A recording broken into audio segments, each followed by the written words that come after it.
independent in thoughts, and punk rock in life. It's the Chad Benson Show. Biden is running. I think John Kerry's going to run. And John Kerry, he ran against Adlai Stevenson. He did.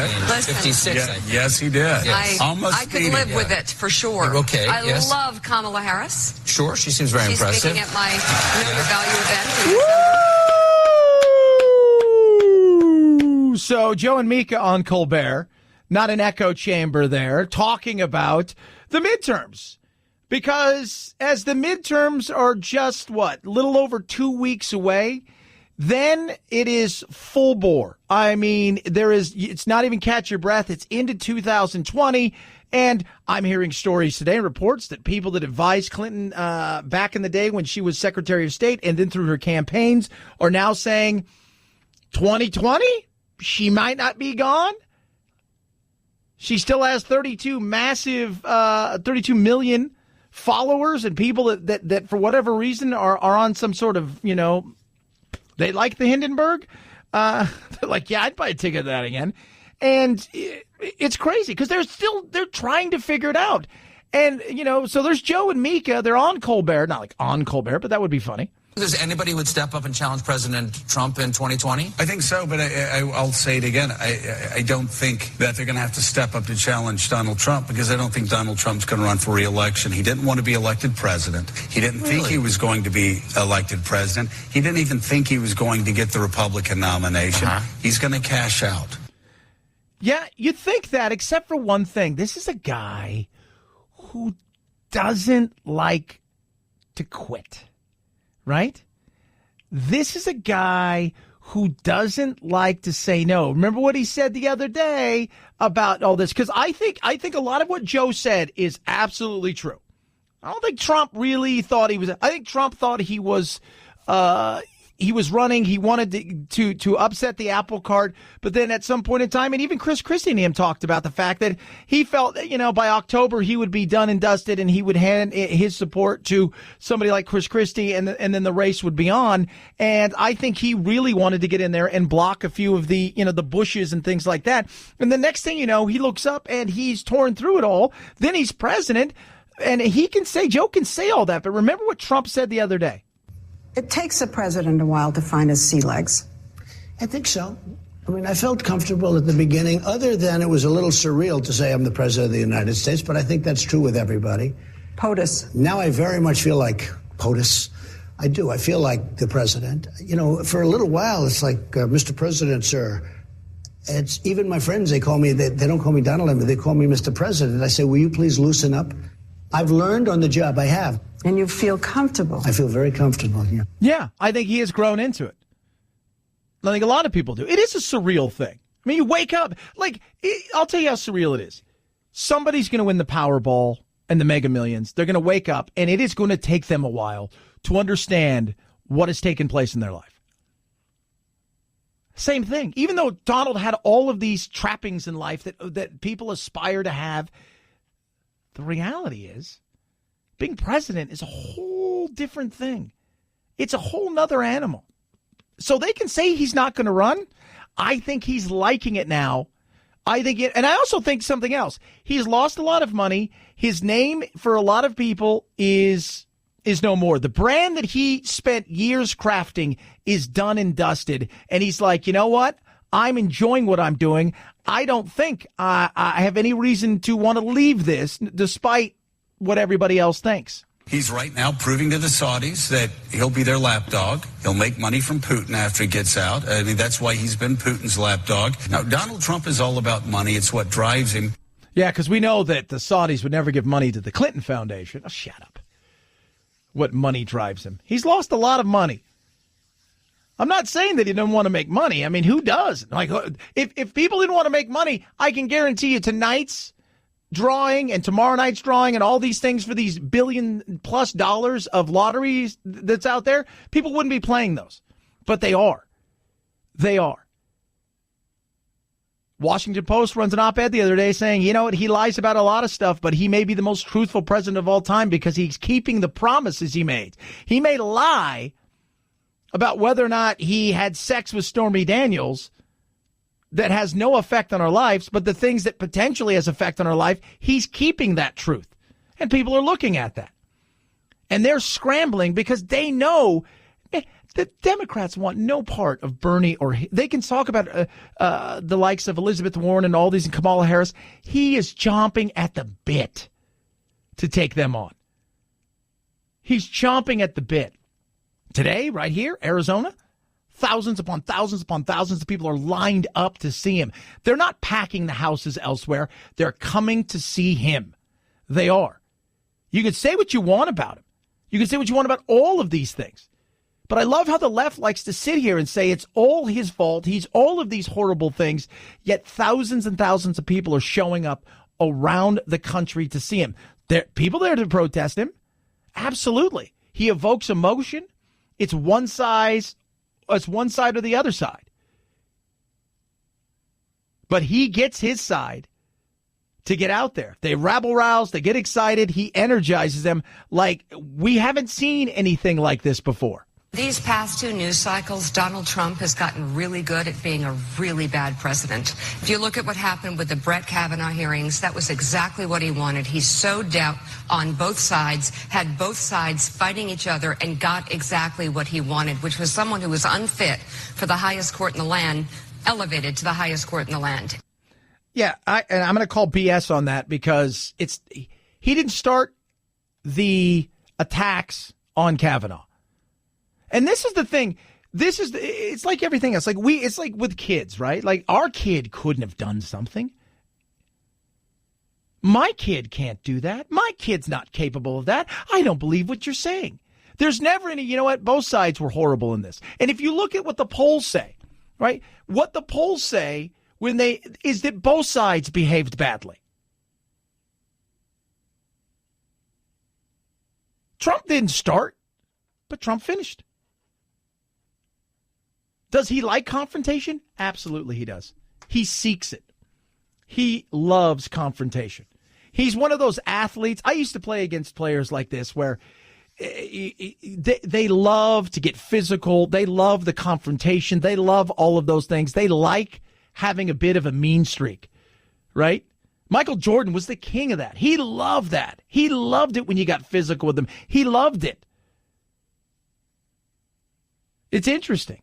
It really is. And I'm telling you, midterms are going to be important for to me, a huge reason. Whether you're a Republican, whether you're a Democrat, whether you're an independent, you have to agree that Donald Trump needs checks to be checked. If Charlottesville didn't do it, if the president wanting to ban 1.5 billion people because of the God they pray to didn't do it, if calling all Hispanics breeders, if calling Mexicans rapists, if doing all of these things, running not just a racist campaign, but a race-fueled presidency, if that doesn't get you out to the polls, nothing will.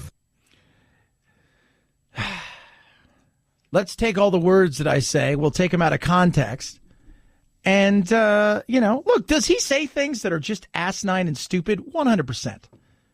100%. I think we can all agree that he does. If we're honest with ourselves, he absolutely, absolutely does. But the horrors that they talk about, all of these things, the economy's booming, right? We're nearing full employment. We've got 6 million job seekers and 7 million jobs. He's taking on immigration. You may not like the way he does it, but nobody else wants to do it. Nobody else does. He went after ISIS and stomped on him. He's done a lot of different things. You may not like the way he does some of this stuff. And you may not like him as a person. I think a lot of that's what this is. You don't like him as a person. And I'm okay with that. But if we're going to be honest, let's be honest all the way around. I want presidents to have check in power. But what you're going to get in the midterms is they're probably going to take back the House, the Democrats. Not saying it's going to be for certain, because I think this caravan and I think Kavanaugh has energized the Republicans in a way that for all intents and purposes that the left didn't see coming, and it's caught them off guard and they're scrambling. But what you may find is a surprise. And that surprise is maybe they hold the House. Maybe they hold the Senate. maybe you look up and a month from now, Donald Trump has a smile on his face because if you're believing the news that's coming out from Politico and several other places is, oh, by the way, the Russia thing, there's nothing there. They're already bracing people and telling them if you think that there is some there, you're going to find out and be disappointed that they didn't find any there. And that to me is, what do you say at that point in time?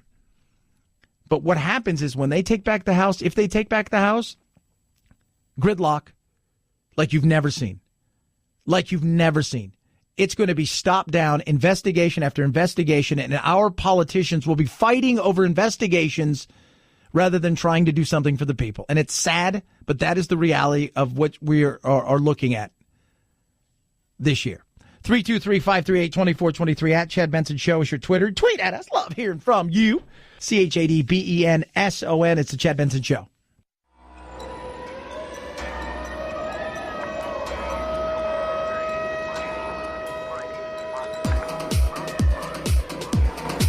Darn, that climate change. Batten down the hatches.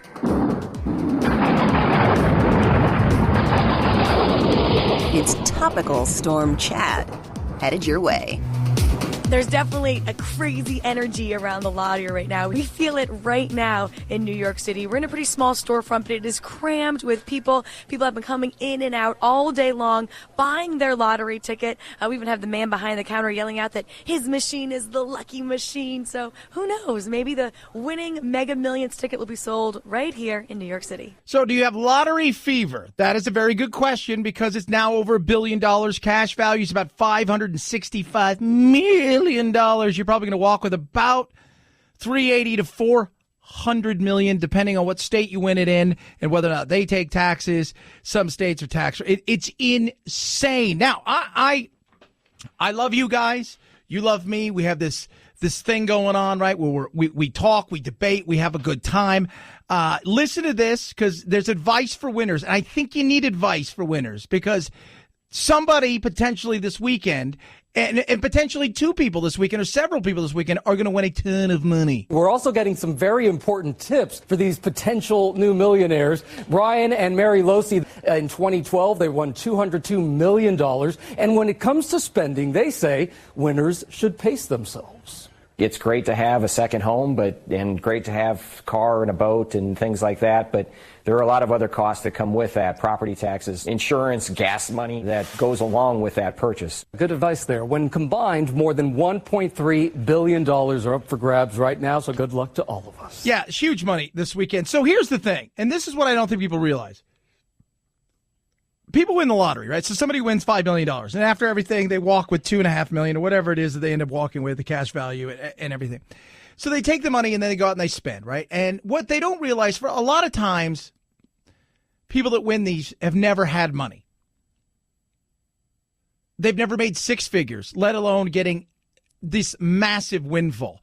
They get the money and they don't know how to replicate the money.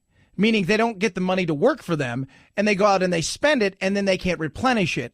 So you've got to realize if you buy a 12,000 square foot home, you got to heat that, you got to cool that, you've got to pay for the property tax. You buy a $100,000 car, it's not a $39, oil change, right? You buy a $200,000, $1 million car. It costs money. I think a Bugatti, it's like $30,000 just the oil change or something ridiculous like that. These are the insanity things that go into this. So when you have to think about how much do you want to just go, hey, look, this is it. We're going to take X amount of dollars, $1 million, $2 million. This will be our fun money, our play money. We'll get the gadgets. We're going to get the rest of it. We're going to invest and do smart things with. A lot of people don't do that, and they don't know how to replicate it. And what ends up happening, they give a bunch of it away, they overspend, and they look back and they're like, wow, we're screwed, and we don't know how to replicate this. 323-538-2423 at Chad Benson Show is your Twitter.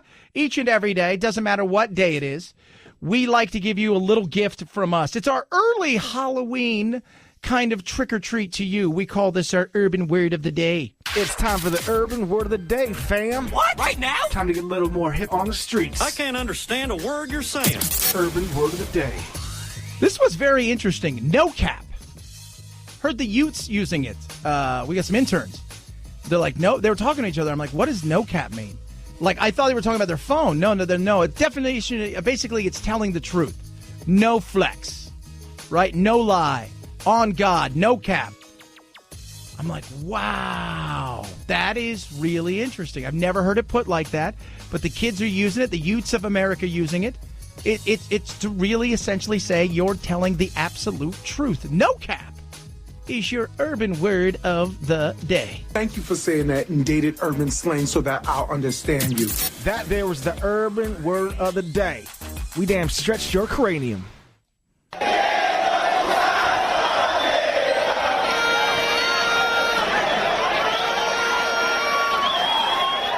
That is the caravan moving through Mexico. We're going to break it down to you, what's coming on, what's happening, how crazy it's getting, and where we're going to be going, and is this going to be an issue as we head forward. But first, let's talk a little bit about smart things and not so smart things, right? Smart, not so smart, right? There are job ads that make you wait for the right candidates to apply to your job, right? That in itself is not very smart, right? It's not.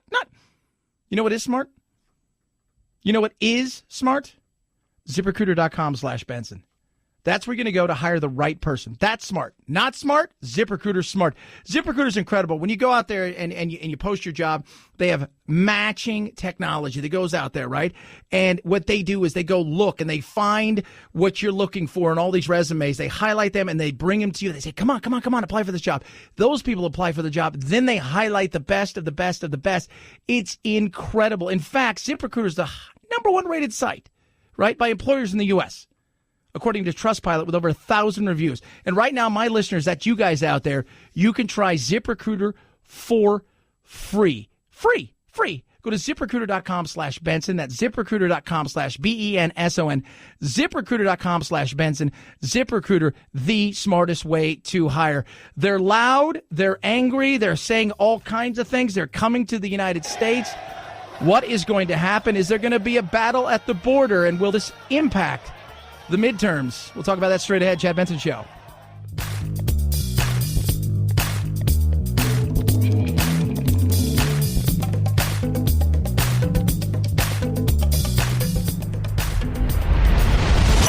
The Chad Benson Show.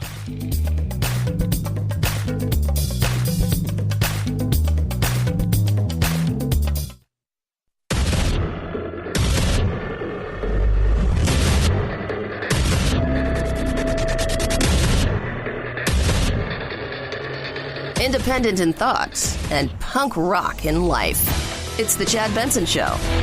We are getting new information into the alleged death of journalist Jamal Khashoggi. Saudi state media is reporting that an argument and fistfight led to the death of the Washington Post columnist. Khashoggi hasn't been seen since he entered the Saudi consulate in Istanbul almost 3 weeks ago. Saudi state media also reporting that the kingdom's deputy chief of intelligence has been relieved of his position by royal decree. So repeating, Saudi state media reporting that an argument and fistfight led to the death of Washington Post journalist Jamal Khashoggi. The ball is now in Trump's court. What do you do? Because they have now admitted, and I'm not quite sure. All right, I'm going to go out there and say this might be as close as we're going to get to them admitting that they killed him. As far as, like, it happened, we were a part of it. It didn't start out that way, but you did bring a bone saw and an autopsy specialist, and there was 15 of you to 1. My assumption is that the reason there was a fist fight is because he was either A, totally surprised and fighting for his life, or B, he was fighting for his life and totally surprised. Those are the two answers. Right? Those are the two answers. So now it's going to be up to Trump. He said there would be severe.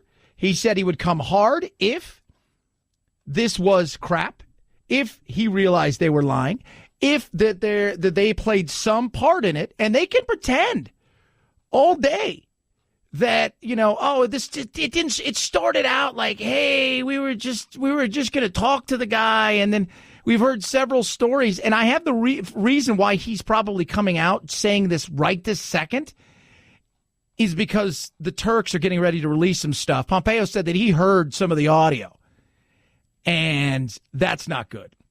So now this is going to be one of those situations where I want to see what, Trump is going to say about how he deals with it. Because he said there would be some serious things.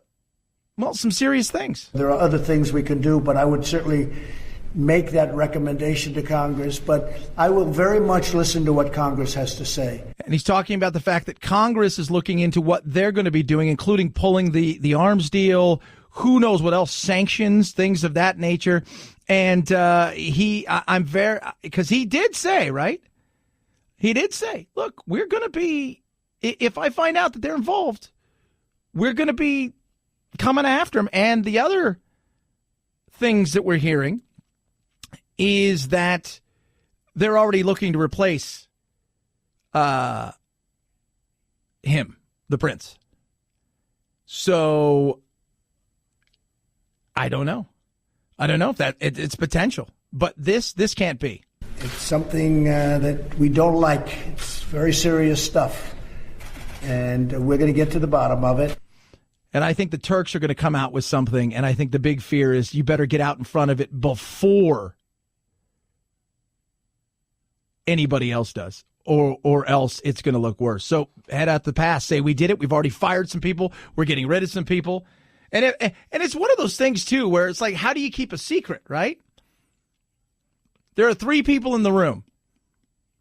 There's a secret. How do you keep a secret? You kill 2 of the 3.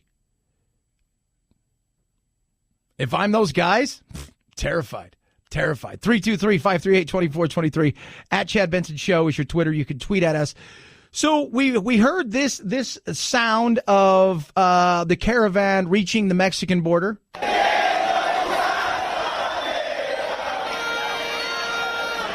Sounds more like a soccer match. They got the Vuvuzela? Yeah, Vuvuzela. So there it is. And apparently they're very excited to come over. And Trump not so excited here in Arizona. Going to give a big speech tonight, 6:30 Pacific, 9:30 Eastern. McSally race that he's out here to really pull for her in the Senate. She's going up, everybody knows against Kyrsten Sinema. But on top of that, you're here in a state where border is a huge issue, especially amongst Republican voters. And what is going to happen? I mean, I'm looking at this right now, and it is, again, it's another one of those. Did it pop up at the right time, and is it going to help? For Republican voters, it may energize them. The negativity for some people out there in the potential of what may come from this, the separation, the sending army, all of those kind of things. And what is Mexico going to do? It's being stopped as of this moment by Mexico. So we appreciate very much what Mexico is doing. But as of this moment, you see what's happening. It's being stopped. Yeah, they're trying, but I don't know how much that's really going to happen. In the end, it always feels like they're going to stop it. But, Mexico's been complicit in allowing people to come here. And some of that out of spite, some of that out of, look, you can either go there or you can go back from whence you came. Those are your choices right here. And as we know with Trump, it is about enough is enough. A fairly big percentage of those people are criminals. And they want to come into our country. And they're criminals. And it's not happening on my watch. It's not going to happen. Yeah. And I get what he's saying. Look, is it a huge? No. There are some people that come here that are bad. We can all admit that. Is it a large percentage? No, I do not believe so. I'm going to go out on the limb and say that's a negative ghostwriter. I don't think it is. I think it's a lot. Now, inside of the mass of people that are coming here, are there people that are bad?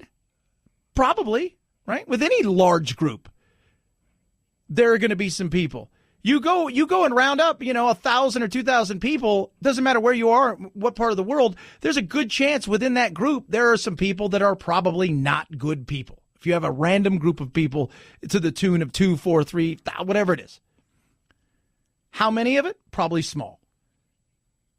But that doesn't mean that we shouldn't stop everybody. I mean, at some point in time, we have to make a stand when it comes to immigration. Don't we? I mean, don't we owe that to the American citizens, to the people who've come here and done it right, to the taxpayers of this country, to our Constitution, to the rule of law? Do we not owe it that we must solve something? I think we absolutely do. We are deeply aware that the way that Mexico will handle this, the way you will handle this, is your sovereign decision.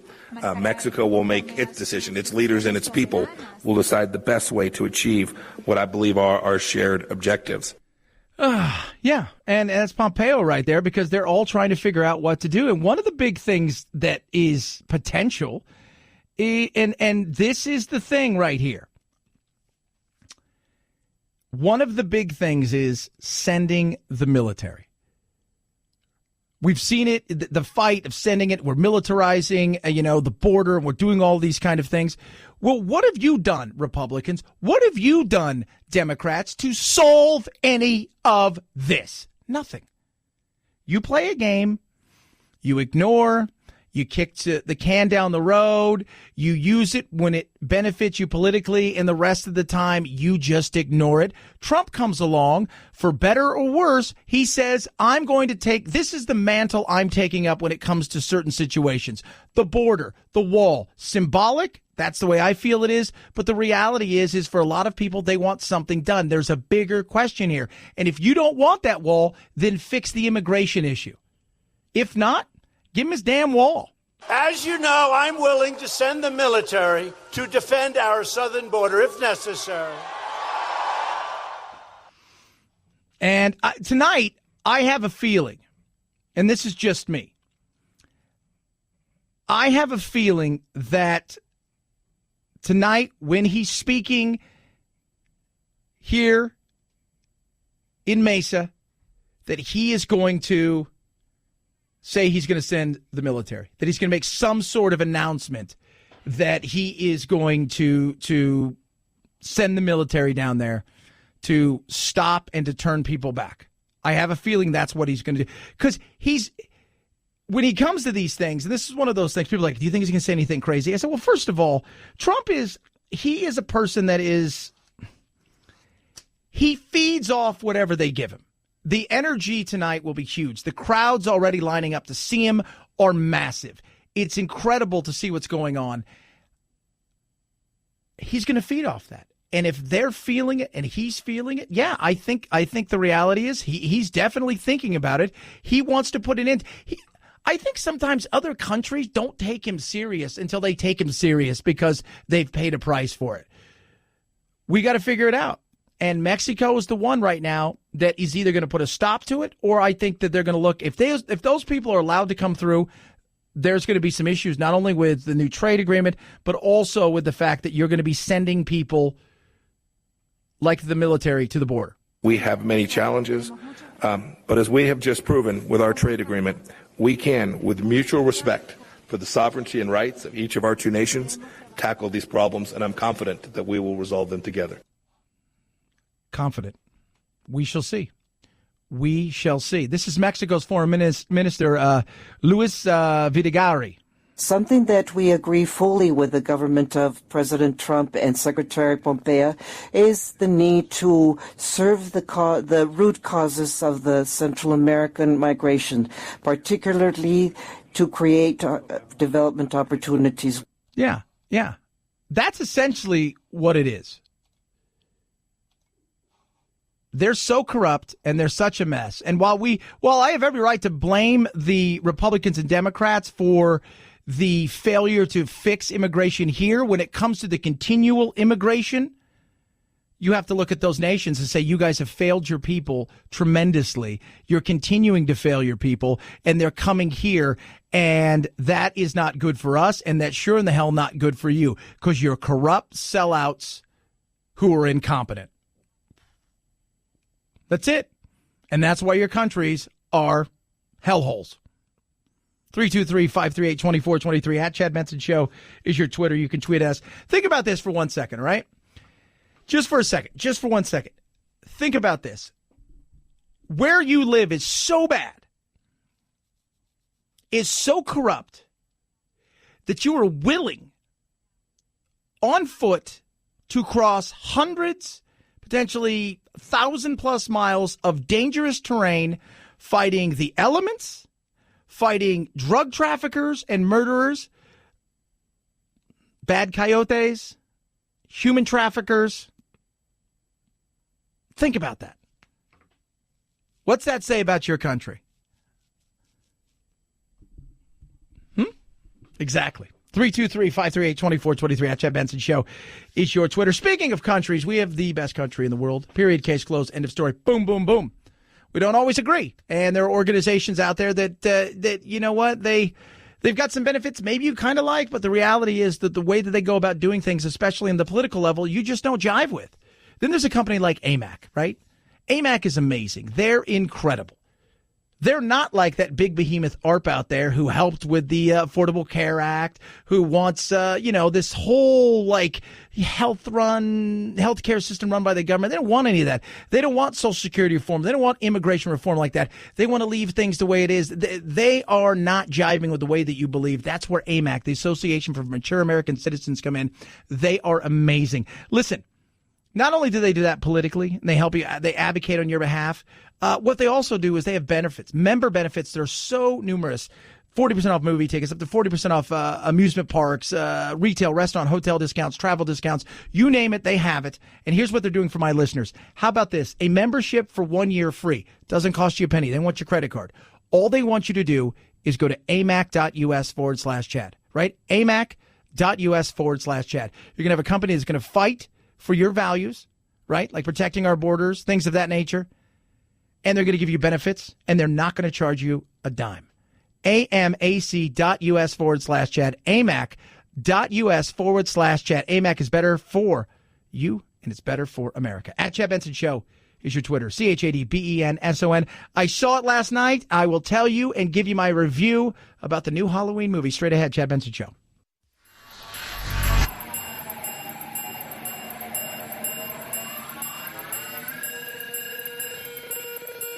Set Chad straight. Text the show, 323-538-2423. That's 323-538-CHAD. Someone has to do it. Might as well be you. The Chad Benson Show.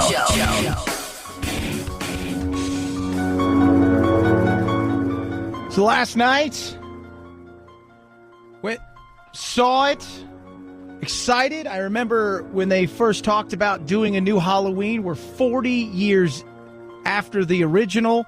Deborah Hill and John Carpenter came up with this, and just a fantastic horror franchise that has taken some weird twists at times and got cartoonish, but they rolled something new out last night, and I've got to admit, I absolutely loved it. I couldn't tell you if it was an action movie or if it was a horror movie, or a bit of both. I think it was more or less a bit of both. Sister when he was 6 years old. And he came after you. We just want to know why. We want a glimpse inside his mind. Michael Myers murdered 5 people. And he's a human being. We need to understand. Yeah, no. And it was interesting that as I'm watching the movie, right? First of all, can I just say this? I think we can all agree. There's a certain age you can bring. You take your kid's 15. Maybe they've seen some of the Michaels things before.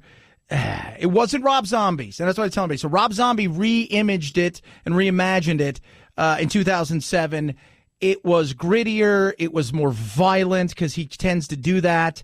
This was a cross between the two, so it wasn't that gnarly kind of just gruesome, almost torture porn kind of violence, but it was violent. But a 10-year-old, a 9-year-old, an 8-year-old, come on, that's ridiculous. But the movie had a lot of different things that went into it. It wasn't just about, here's Michael horror. It was the tying in a lot of different things and who Jamie Lee was, which I found to be very interesting. And there are 2 big twists in the movie that are absolutely like, wow. What we've made is a movie about the generational aspects of trauma, how one generation's trauma carries on into the next and into the next, and we explore it we unpack it, and then we flip it and reverse it and face it. Yeah, and that's a lot of what it was. And then there was also this weird kind of psychology of, is she a monster too? Because he made her a monster? It's that kind of weird thing, but it was fun. It was an enjoyable movie. I tell you guys, I loved it. I absolutely loved it. And I loved it because it was quick, it was fast, and it was one of those movies where I went to and I'm like, I'm in and out of there. Movie starts at 7. You go through the trailers. By 9 o'clock, I'm in my car, and I love that. And it was anything but politics, right? And we live in a world of monsters, as you're seeing in places like Turkey and Saudi Arabia. We do. 323-538-2423. At Chad Benson Show is your Twitter. You can tweet at us. We have a poll question up. It's pretty simple. You playing the lottery. You can roll out a couple bucks for a chance to be worth hundreds of millions of dollars. You'd be foolish not to. Yes, I know it's kind of like throwing money away, but at some point in time, isn't it fun to dream? Take the poll at Chad Benson Show. It is the Chad Benson Show.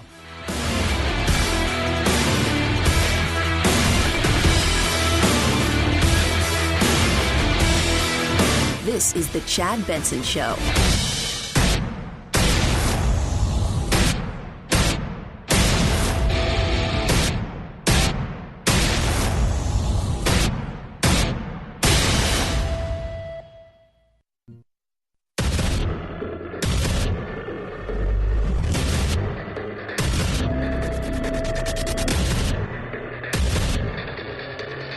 Independent in thoughts and punk rock in life. It's the Chad Benson Show.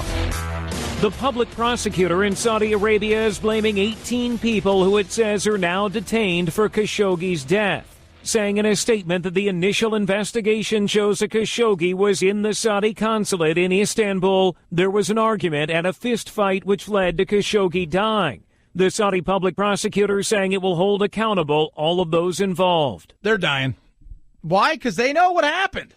It was a fist fight. He fought you all at once. You guys couldn't even cut him a break. Say, look, you can fight you one by one, right? One by one. Maybe 2 versus 1, but there's like we're gonna break it up. So like after 2 or 3 minutes, the other 2 guys step. No, they killed him. That was the whole thing. They killed him.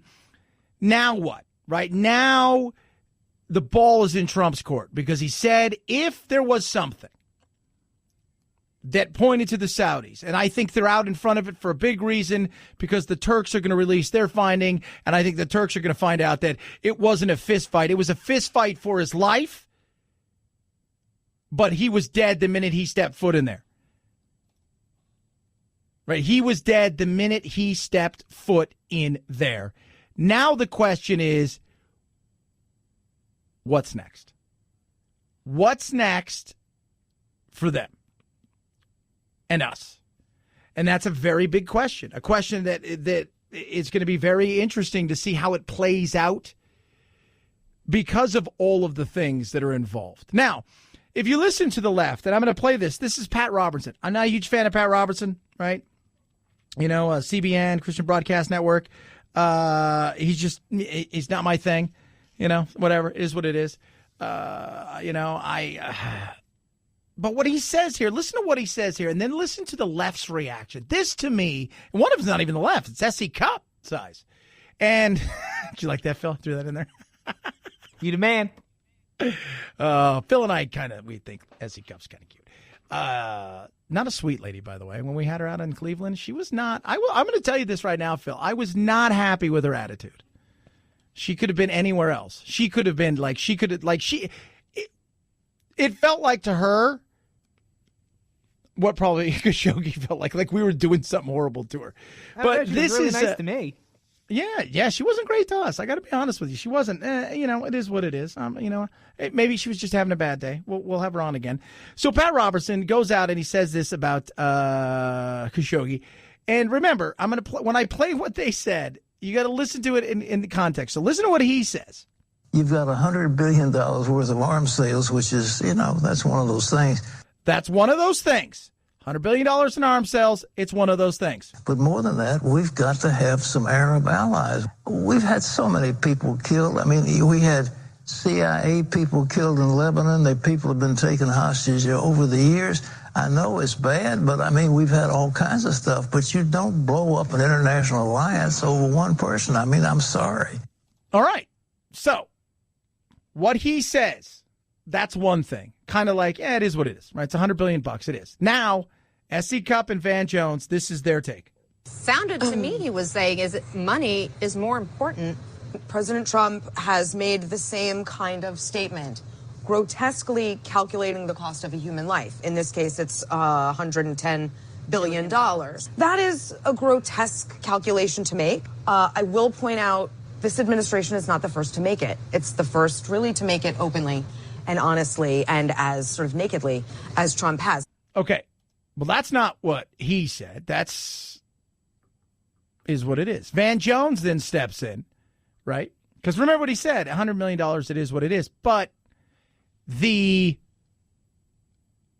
relationship, the strategery relationship between the United States and Saudi Arabia in an area where we don't have a lot of friends because of the long-term ramifications of the exporting of the likes of Hezbollah in Iran doing all their thing. It's good to have, some, even if it's an uneasy-ish relationship, it's good to have that comparatively to nothing. Van Jones. As a person of faith myself, and we share a faith, that's not how a minister should be talking about this. That's literally the reverse of the Gospels and the teachings of Jesus Christ. To put literally material considerations over the dignity of a human soul is against Christianity. Yeah. But let's see if he actually said we should take the money. You've got $100 billion worth of arms sales, which is, that's one of those things. But more than that, we've got to have some Arab allies. But more than that, we got to have some Arab allies. But it's a way to attack. It's a way to take something and blow it up and make it bigger, bigger, bigger. And that's the problem is, it's like the horror movie. So I go and see Halloween last night. And it's good. It's gritty. There's violence in it. Is it overtly violent comparatively to what I've seen in the past? No. But over the last umpteen years, movies, when you watch the first Halloween movie, it's PG-13 at best compared to what we see now. It's like this with news. You have to go further. I'm trying to move the conversation to common sense and normality where we talk and we don't actually throw things out there that are insane. But, Van Jones and the S.C. Cupps of the world, they and even at times, I guess, Pat Robertson and a lot of other people, they go out and they say stuff because they feel they have to. It's the only way they're going to get anybody to pay attention to them is you have to say the most absurd things on earth. And I find it to be so sad. I really do. I find it to be so sad. This is not Christian. He's not a Christian. He said this about money and blah, blah, blah, blah, blah. It's about bigger than just the $110 billion. When you see how much money we waste and spend every year, that's kind of a drop in the bucket. There's a bigger thing at play here. I don't blame them because they have to go say things like that. I mean, unfortunately, we live in a day and age everything's got to be bigger. Everything's got to be more shockier. Everything has to be louder. Everything has to be to the extreme. And I blame that on us because we're so numb to anything that's not. A reasonable voice comes into the room and says something, it gets nothing. An insane, crazy, idealistic person comes in, shouts insane things, no matter what side of the political spectrum they fall on, it gets all of the attention. Oddly enough, 80% of America doesn't identify with that. But much like a train wreck or a plane or a car wreck or whatever it is, we will pay attention to it. And until we stop doing that, we're going to continue to rubberneck, and that doesn't do us any good. It doesn't. Van Jones continues. Evangelical Christians in particular, whatever disagreements I might have with them in policy, on principle, I used to be able to line up with them. On principle, personal morality matters. These things matter. We all fall short. But at least at the level of principle, we could agree. Now I'm saying, you know what? If we get a good Supreme Court, some tax cuts, and a deal with the Saudis, screw all that stuff. Kill people. We don't care about porn stars. Porn stars don't matter. Yeah, adultery doesn't matter. Porn stars don't matter. Killing people doesn't matter. Hey, we got a business to run here. That's not a person of faith. No, those aren't faithful things. That's not. And as far as the killing thing goes, Trump didn't kill anybody. You don't blame that on Trump. What do you think if Trump walks away from this, the Saudi? Those 18 people that are in custody are done. They're dead. They're never going to see the light of day because they know stuff. I was telling producer Phil, at some point in time, it's like the mafia, right? You're going to be the odd person out. You're going to be after 40 times of whacking people, right? Of people walking into a room, standing on top of plastic, you're going to be the one that walks in the room standing on top of the plastic. Those guys are dead. They are, because they know stuff. How do you keep a secret? How do two people keep a secret? You kill one of them. Secret's kept. I don't blame Trump for the death of this guy, no matter what these people say. But I love where they go with these things. It's so they reach out there and they just are absurd. But that's what gets the voice, right? Like that's what people talk about because you can't just do it. Hey, Chad, why aren't you bigger? Why aren't you doing stuff? I said, I can do a lot of stuff. I could go on television and I could go do videos and I could say insane things that would get a ton of press and none of it would be genuine. None of it would be. It wouldn't be genuine. It's not who I am. I'm trying to change the conversation. And it's hard because these idiots continue to get the voice to the masses because they're willing to do that. And I'm not. 323-538-2423 at Chad Benson Show is your Twitter.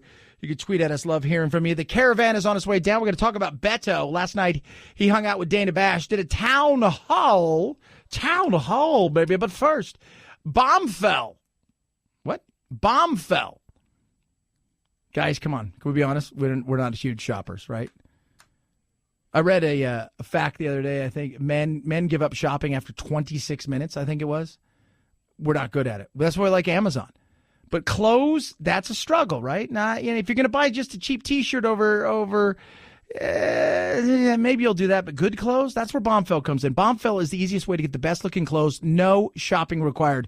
And I did it. So when I joined Bombfell. First, you pick. You're like, okay, are you casual? Are you business casual? Do you dress like this? Do you dress like this? And they give you some choices. It's easy, right? It's like big buttons. Oh, that's easy. And then you get with their stylist. So everybody gets a stylist. My guy's named Michael.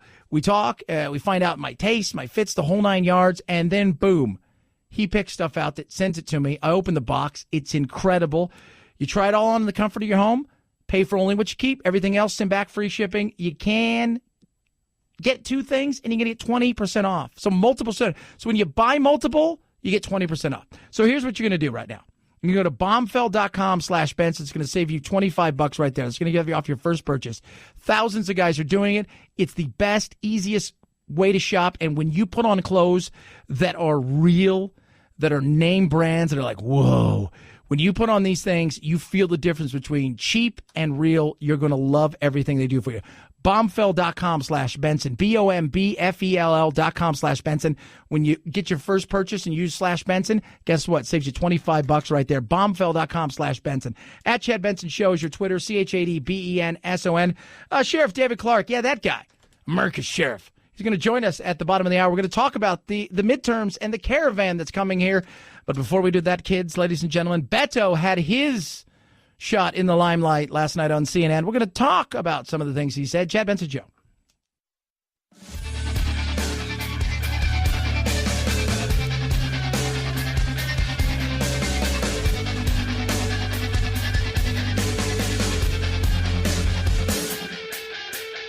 Welcome to the Alt-Middle, where solutions live and ignorance dies.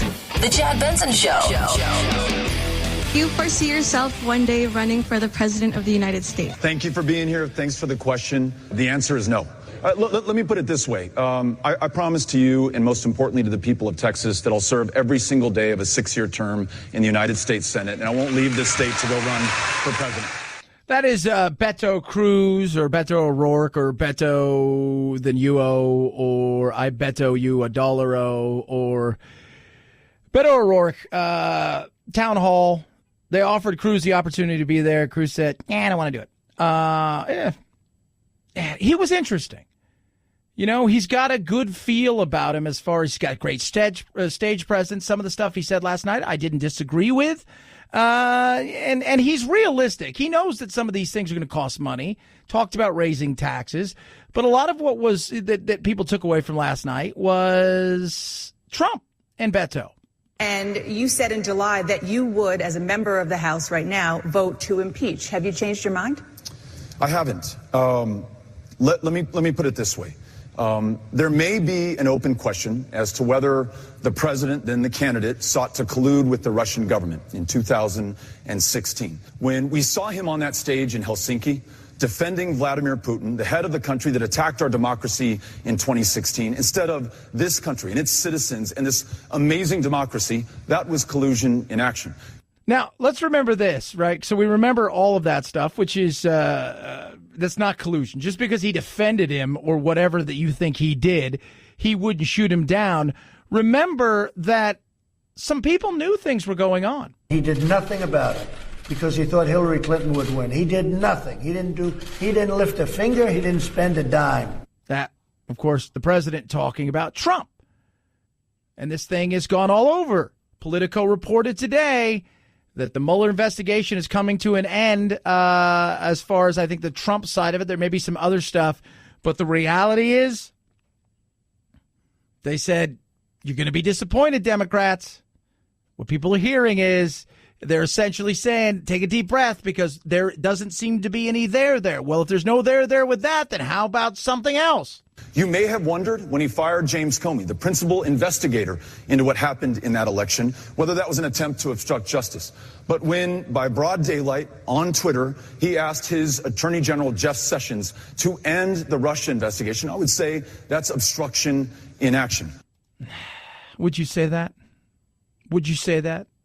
Would you really say that? I mean, to me, you're just, this is what you, and get ready. If they win the House, which is a possibility, you're going to get tax records, investigation after investigation, and impeach. Even if there's nothing to impeach, they're going to try to impeach. The best course to get there so that every member has all the facts and that they are compelling enough to do the right thing is to allow the full independence and integrity of the Bob Mueller investigation. But you've already said, even though that's not done, that you would vote to impeach. And so, according to the Constitution, that means that the president has committed the crime of treason, bribery, or a high crime and misdemeanor. Which one of those do you think the president has committed?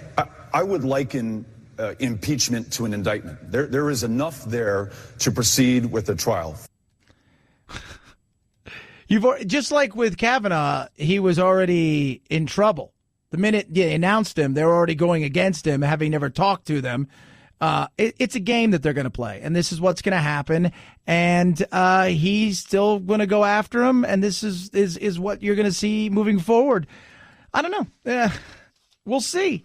You know, pollsters and people who look at absentee ballots and ballots that are mailed, and they look at certain things, they're differing on how close this race is going to be. In fact, in some areas, they think the Republicans are in much better shape holding the House. It's interesting to find out. But Beto still, for all intents and purposes, with all the money he's got, trailing Cruz by about 10 points, and I don't see that changing. 323-538-2423. At Chad Benson Show is your Twitter. Tweet at us. Yes, kids. He's the sheriff. David Clarke joins us straight ahead. Chad Benson Show.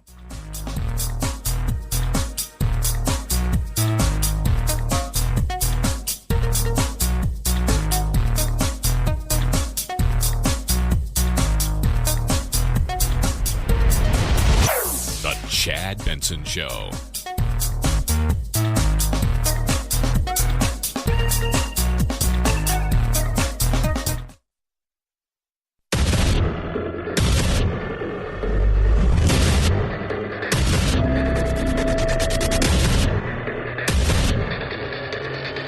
independent in thought, and punk rock in life. It's the Chad Benson Show. Midterms close by. I'm out here in beautiful Arizona, and we've got, the one and only Donald Trump here tonight doing his thing with Martha McSally. We've got a big issue happening now with this massive caravan that is heading here, and what seemed to be enthusiasm was starting to wane, I think, with the Republicans, and with Kavanaugh is now picking up again. Joining us now is, he's a spokesperson, a senior advisor for American First Action, as well as just being America's toughest sheriff, I think, in a lot of ways. Sheriff David Clarke joins us. And I read your tweet this morning about the New York Times, what you said about the disingenuous reporting of why people are coming up here in this caravan. Yes. First of all, hello to your listeners. This was a political ambush. There's no doubt about this. This is a very organized effort. I mean, you think of the cost involved. This is a 2,000-mile trek from Honduras to the United States border, and this was covered in a couple days by some of these people on foot. I know there's some now they're saying they're in buses and cars, whatever. That's still a pretty good trek, and you got to ask, who's feeding these people? Who's making sure they stay hydrated? Where are they sleeping?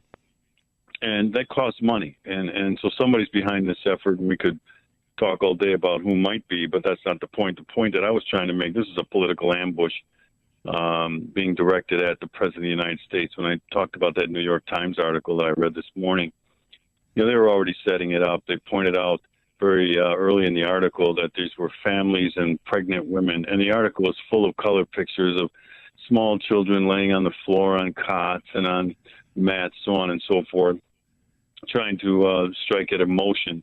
And I know they're ready that if this reaches the border, they'll start with their separating families again, which was nothing more than propaganda the last time this happened. So you can see what's going on. But this is a test of U.S. sovereignty. It really is. And the president so far, President Trump, is showing great resolve. He's not going to blink. He's not going to bow to political pressure and some of the propaganda that the leftist media is ready to hurl at him. He understands that it's his duty to protect the United States. This isn't a migration. It's an invasion, for heaven's sakes. So I'm glad that he's holding firm. That's very important at a time like this, politically and nationally. Sheriff, one of the things that it's always frustrated me is, and I spoke to a dreamer last week on my podcast. I had him on for about an hour. Just a really good guy. He was brought here when he was very young. He's a lawyer now. He's an immigration lawyer. He thinks that Trump's actually going to be the one that gets DACA done. His frustration is like a lot of people's frustrations on both sides, which is both sides have had opportunities to fix something, yet both sides don't seem to have really any stomach to do it, because I think both sides like the fact that stuff doesn't get fixed because, as we always say, there's more money in the problem than the cure. There's no doubt about it. This is the fault of Congress' failure to act on fixing this broken immigration system and on not securing the border. Both see some political leverage that can be gained here. They're dancing delicately to try not to upset the potential Latino vote, but that's not what their job is. Their job is to serve the American people, and that's to do what's in the best interest of the American people. They've been kicking this can down the road for the last 30 years because there's political leverage in it. But like I said, the president's doing everything that he can within his power under the Constitution. But really, this rests with the Congress by the Constitution. And, it specifically says that the Congress shall form rules on naturalization or immigration. And so it has to start there. And until Congress decides they're not going to use this as a political football and finally fix this thing, and it is very broken, this is what we're going to continue to see, the back and forth. How do we get them? My thing is, how do we get them to act? Because, a lot of times, and I think this, it's the more that you get into the political world, you're working with America First Action, you're out there and you're seeing things and you're talking to politicians, and I'm sure you're talking to politicians on both sides, despite what people like to think is, neither side you have to have the stomach to take some of these real issues on political. You have to have the political fortitude and stomach to take these things on. And a lot of them, they're afraid because they think their jobs are on the line, which may be true. But the whole point is you're supposed to be there serving the people, not just your job in the party. And what I think needs to happen is, and that's after November, because we have to win in November. The GOP has to maintain control of both chambers of Congress, and then we can hold their feet to the fire after that, because they've had 2 years, the GOP Congress. They squandered 2 years to finally fix this thing. They had the numbers. They didn't need Democrat support, although they probably did, because you got some weak-kneed GOP members on immigration. But it's going to take leadership, and I think that leadership can start in the White House. I think the 4 pillars that the president proposed on his State of the Union address was a great start. The Congress didn't act on it. But he has some leverage, too. There's certain things that the Congress wants. We have some spending bills coming up. I think one comes up after the November election. And the president previously has threatened to veto that and shut the government down because there's no wall funding in there. And that's a highlight of his fixing immigration. So, he could twist some arms, some backdoor negotiations. A lot of this can go on in the back rooms of the halls of Congress. The negotiating doesn't have to be done out in front. But this president has done a great job of messaging, and he knows how to tweak these individuals in Congress, including the GOP, to get something done. Because the president's not doing this for political purposes. He's doing this because he made a promise to the American people that he was going to secure the southern border, and that he was going to keep these illegal immigrants from flooding into the country. They're a drain on our public resources, like the medical system, for instance, the school system, for instance. You have to educate these kids coming in. There's a language barrier, so you have to set up new bilingual programs. That stuff costs money that the American people have to pay for. I found it interesting in the New York Times column that the New York Times pointed out they're fleeing Honduras because of crime, gangs, poverty, and no jobs. And for a minute, I thought they were talking about the city of Chicago or maybe Baltimore. And I'm thinking, there are people in Baltimore, American citizens in the American ghetto, who live in gang-infested neighborhoods, high crime, like Chicago, Baltimore, and other cities. Very few jobs, although that's being improved by this president, and high poverty. Where do they migrate to? So I suggested in a tweet, tongue-in-cheek, they ought to form a caravan and migrate out of the city of Chicago and out of the city of Baltimore, these Democrat strongholds, and go find some other area, some other city where their prospects are going to be better, safer neighborhoods, better schools, so on and so forth. Yeah, I mean, get out of Cabrini Green and some of the areas out there that are in Chicago that are dangerous, and if you're really trying to escape the violence, talking to Sheriff David Clarke, America First Action senior advisor over there. We've got the midterms, they're about 18 days away, and the thought is, the enthusiasm really picked up because of Kavanaugh, but like anything, there's got to be somewhat of a perfect storm happening, and the facts are that the perfect storm may be happening with this caravan. The likelihood of the House, that's the big thing, because I think a lot of time, I think even up to a month ago, the Republicans were essentially in a position where they said, you know what, I don't think we're going to hold the House. We might pick up a Senate seat or two. They have too many to defend over there, especially in red states, but the House looked dead. Now there's talk that they may save the House. What would that do for the president if they were able to save the House? And what would that say to all those Democrats and a lot of people out there who feel it's a foregone conclusion that this tsunami is coming, this blue wave? Sure. There's been a renewed sense of urgency on with the GOP-based Republican voters. I've sensed that. I travel the country continually, and I talk to Republican voters. There's been a renewed sense of urgency because of Kavanaugh, because I think people are seeing what could happen if the Democrats get control of things. One of the things I chide the RNC about, there was no plan to increase the number of seats. They were just willing to cede this over and say, well, we're probably going to lose a few. We're probably going to lose some in the House. There was no plan to increase the numbers there. You have to go on offense. You can't defend in elections. You have to have a plan to increase turnout, to increase your margins that you hold already. And I've never seen one from the RNC, like you mentioned, is talk about, well, we might hang on to this. We might go. There's no hanging on. So, that's why the president's out there doing everything that he can. But look, you got to have good candidates.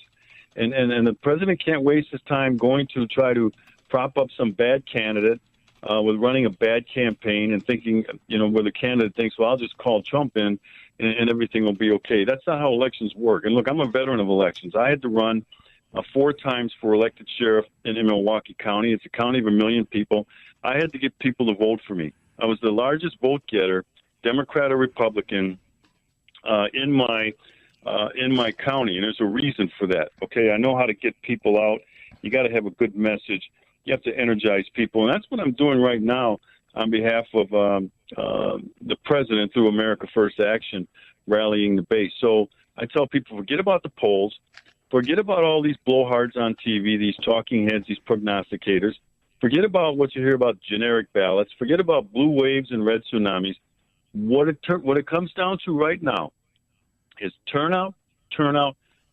Whatever side can get their base energized enough to actually participate, whether it be early voting or on election day, that's who's going to win. It's that simple. This is not rocket science like the pollsters try to make it, talking about registered voters or likely voters. No, it's the people who are actually going to show up or fill out a ballot and send it in if they early vote. And if our side does that, and here's what I tell people, I can't just count on you. I know you're going to vote. You got to find 2 or 3 people who have a lackadaisical attitude about midterms and they may not vote, and you have to inspire and energize them, take them to the polls with you, 2 or 3. You can probably do that within your family. You got a nephew or niece that just turned 18 or is 19, 20 and hasn't voted yet because that demographic tends not to. Get them out there, because if we do that, if we do like we did in 2016, we can maintain, we meaning the conservatives, GOP, I think those are 2 different things, but we can maintain control of this House, because that's what the president's going to need to continue his vision of making America great again. If the Dems win the House, I'll tell you right now, the Trump vision is going to be dead in the water. Forget about wall funding. Forget about fixing immigration. At least that's going to be palatable to us on the right. They're going to threaten the tax cuts. All you're going to hear about for the next 2 years, impeachment, investigation. That's what's at stake here. Gun rights are at stake. I mean, right to life sets. There's a lot at stake here. And I remind people, Trump's not on the ballot. So for people who on our side, Republicans that aren't real fond of Trump, I go, he's not on the ballot. Here's what's on the ballot. The tax cuts, trying to make them permanent, protecting the Second Amendment, the rule of law, the Supreme Court. That's what's on the ballot come November. Yeah, it's going to be very interesting. We're not too far away. As always, man, appreciate you coming on, taking time with us today. Sheriff David Clarke, Senior Advisor and Spokesperson for America First Action. It's going to be interesting. And tonight will be interesting to see if Trump announces something here along the border, if you will, in Arizona with Martha McSally. Thanks so much for coming on, Sheriff. My pleasure. AmericaSheriff.com is my website. AmericasSheriff.com. Always, man. Talk to you soon. Thanks. At Chad Benson Show is your Twitter. ChadBenson. The engagement, that's the whole point. People are excited, and then we get to that point where it's, what's the excitement going to be? Are we really that excited for either of these? And I think part of that is we're not always excited about everything that's in front of us. We may be excited on a national level, but on a local level, we're not excited, or vice versa. And I don't know what the answer is going to be for anybody. I don't know what the answer is going to be for anybody, getting people out there to pay attention to politics. And I don't care which way you vote. I just like the fact that you're engaged. But I understand why people don't want to be engaged. Not only is life happening, but and the other side of things is people are frustrated. People are frustrated, and they're fed up. They're fed up. And I don't think the Democrats understand that the reason Trump is president is because people are fed up. Right? They may not like the actions, but they were fed up with what we had before. And I get it. 323-538-2423 at Chad Benson Show is your Twitter. It's the Chad Benson Show.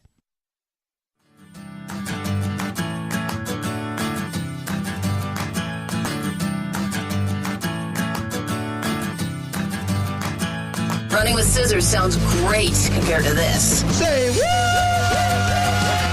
There's definitely a crazy energy around the lottery right now. We feel it right now in New York City. We're in a pretty small storefront, but it is crammed with people. People have been coming in and out all day long, buying their lottery ticket. We even have the man behind the counter yelling out that his machine is the lucky machine. So who knows? Maybe the winning Mega Millions ticket will be sold right here in New York City. Yeah, it's $1 billion. Right, the combination between the things is $1.3 billion. So you're looking at $1 billion, $565 million would be the payout. All right? So $565 million would be the payout after taxes, depending on where you live. You're walking away with well over a quarter, maybe 3/4, maybe give or take, of $1 billion. 35% of $1 billion. $350 million. Somebody potentially could win that, or it could be several people this weekend that could win that. Now, here's the deal. Some people are going to go get and win. Could be me. And then they're going to say, I got to shop. Well, if you're going to shop, head over here. There's the $200,000 bronze statue you can have created in honor of your pet, or the $7 million solar yacht. What about the Italian vacation, complete with 1 million pieces of Sugarfina candy when you get back?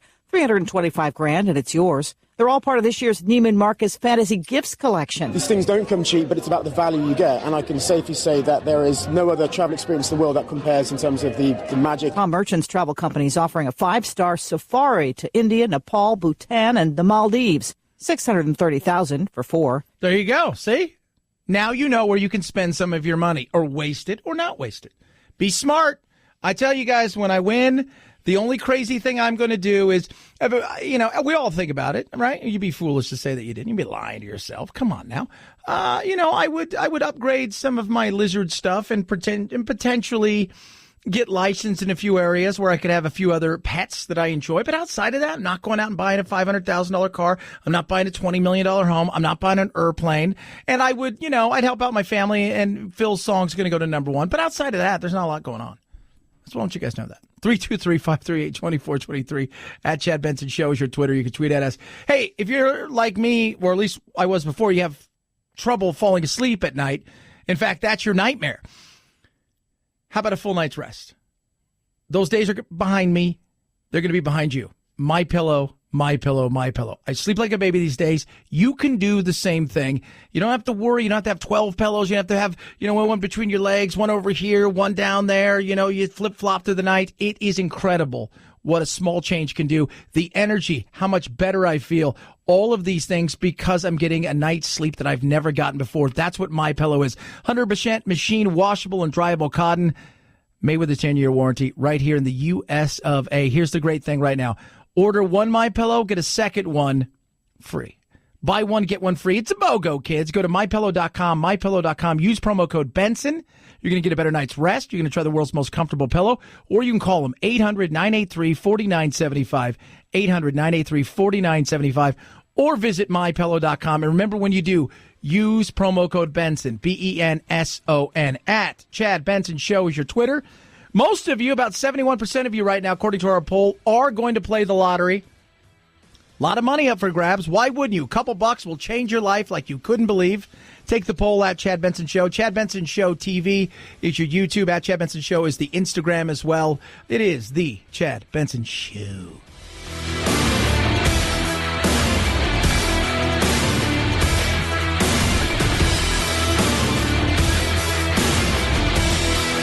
This is the Chad Benson Show.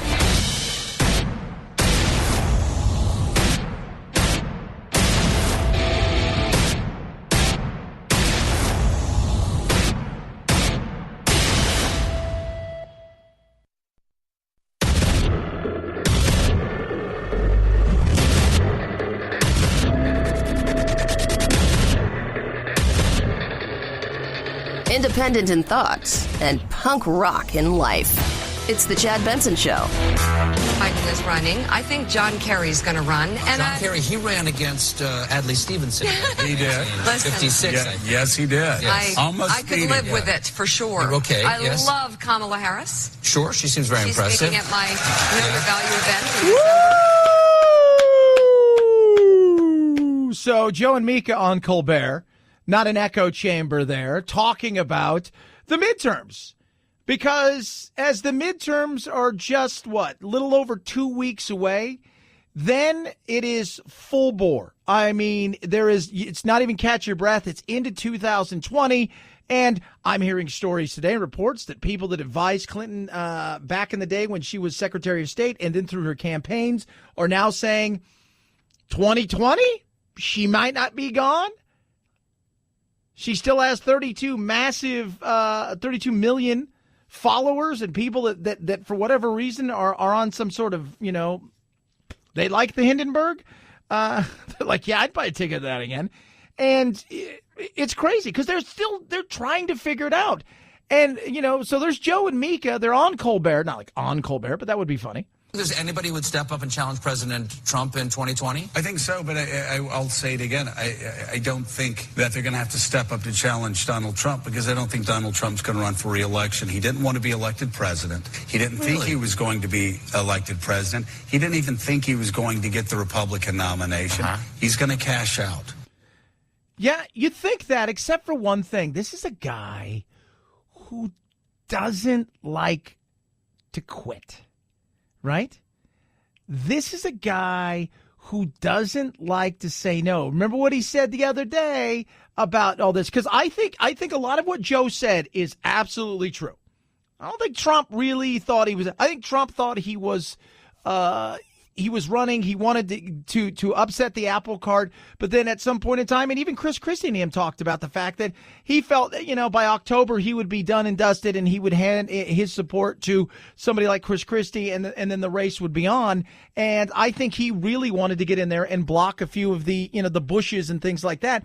And the next thing you know, he looks up and he's torn through it all. Then he's president and Joe can say all that. But remember what Trump said the other day.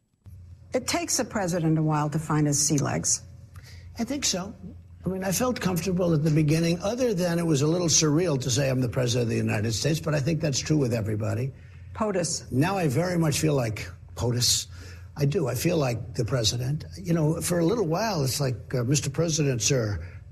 It's even my friends, they call me, they don't call me Donald anymore, they call me Mr. President. I say, will you please loosen up? I've learned on the job, I have. And you feel comfortable. I feel very comfortable, yeah. Yeah, I think he has grown into it. I think a lot of people do. It is a surreal thing. I mean, you wake up, I'll tell you how surreal it is. Somebody's going to win the Powerball and the Mega Millions. They're going to wake up, and it is going to take them a while to understand what has taken place in their life. Same thing. Even though Donald had all of these trappings in life that people aspire to have, the reality is, being president is a whole different thing. It's a whole nother animal. So they can say he's not going to run. I think he's liking it now.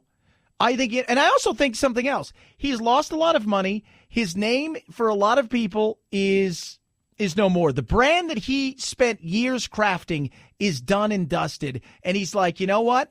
I'm enjoying what I'm doing. I don't think I have any reason to want to leave this, despite what everybody else thinks. He's right now proving to the Saudis that he'll be their lapdog. He'll make money from Putin after he gets out. I mean, that's why he's been Putin's lapdog. Now, Donald Trump is all about money. It's what drives him. Yeah, because we know that the Saudis would never give money to the Clinton Foundation. Oh, shut up. What money drives him? He's lost a lot of money. I'm not saying that he didn't want to make money. I mean, who does? Like, if people didn't want to make money, I can guarantee you tonight's drawing and tomorrow night's drawing and all these things for these $1 billion+ of lotteries that's out there, people wouldn't be playing those. But they are. They are. Washington Post runs an op-ed the other day saying, you know what, he lies about a lot of stuff, but he may be the most truthful president of all time because he's keeping the promises he made. He may lie about whether or not he had sex with Stormy Daniels that has no effect on our lives, but the things that potentially has effect on our life, he's keeping that truth. And people are looking at that. And they're scrambling because they know the Democrats want no part of Bernie or they can talk about the likes of Elizabeth Warren and all these and Kamala Harris. He is chomping at the bit to take them on. He's chomping at the bit. Today, right here, Arizona, thousands upon thousands upon thousands of people are lined up to see him. They're not packing the houses elsewhere. They're coming to see him. They are. You can say what you want about him. You can say what you want about all of these things. But I love how the left likes to sit here and say it's all his fault. He's all of these horrible things. Yet thousands and thousands of people are showing up around the country to see him. There people there to protest him. Absolutely. He evokes emotion. It's one side or the other side. But he gets his side to get out there. They rabble-rouse, they get excited, he energizes them like we haven't seen anything like this before. These past 2 news cycles, Donald Trump has gotten really good at being a really bad president. If you look at what happened with the Brett Kavanaugh hearings, that was exactly what he wanted. He sowed doubt on both sides, had both sides fighting each other, and got exactly what he wanted, which was someone who was unfit for the highest court in the land, elevated to the highest court in the land. Yeah, and I'm going to call BS on that because he didn't start the attacks on Kavanaugh. And this is the thing. It's like everything else. It's like with kids, right? Like our kid couldn't have done something. My kid can't do that. My kid's not capable of that. I don't believe what you're saying.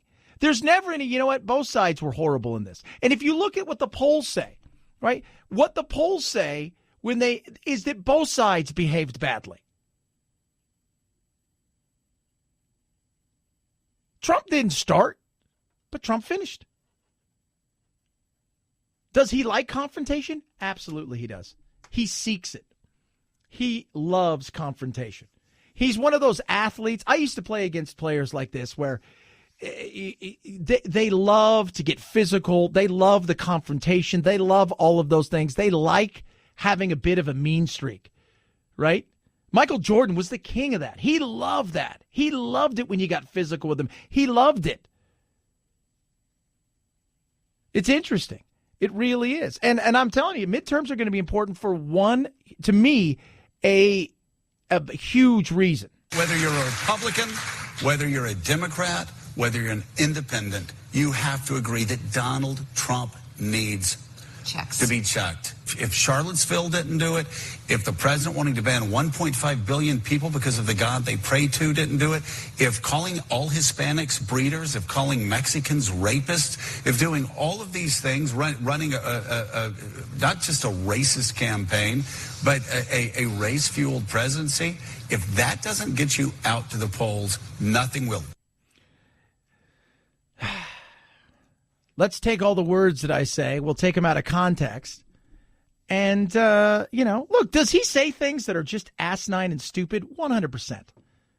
100%. I think we can all agree that he does. If we're honest with ourselves, he absolutely, absolutely does.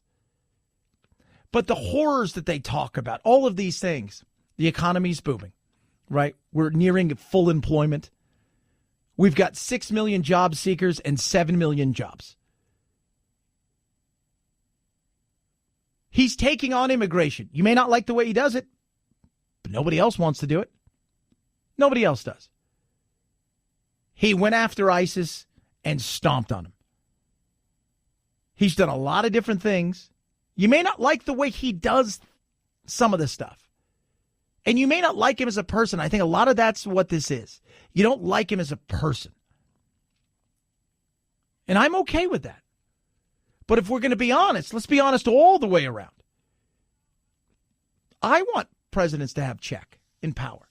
But what you're going to get in the midterms is they're probably going to take back the House, the Democrats. Not saying it's going to be for certain, because I think this caravan and I think Kavanaugh has energized the Republicans in a way that for all intents and purposes that the left didn't see coming, and it's caught them off guard and they're scrambling.